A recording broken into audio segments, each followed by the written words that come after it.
నేను ఓడిపోయిన క్యాండిడేట్లను కూడా నేను కోరుతా ఉన్నా, దయచేసి మీరు కూడా జనంలో యాక్టివ్ ఉండండి.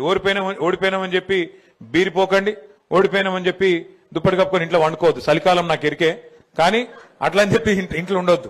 ఎందుకంటే ఓడిపోయినాక ఇల్లు తిరిగి థ్యాంక్స్ చెప్పి రావాలి. ఓట్లు వేసిరు మీకు అందరు, గెలిచిన వాళ్ళు చెప్పాలి, ఓడిపోయిన వాళ్ళు కూడా చెప్పాలి.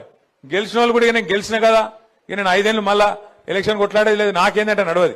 కంపల్సరీ ఇంటింటికి పోవాలి, దండం పెట్టాలి. ఎవరెవరైతే ఎలక్షన్ ముందు కలిసినరో, ఎవరెవరైతే ఎలక్షన్ ముందు ఓటేయమని కోరుకున్నారో, మీరు కోరినరో, అందులో కొంతమంది మీకు వేయలే, అయినా సరే మీకు తెలుసు వాళ్ళు వేయలేదని కూడా మీకు తెలుసు.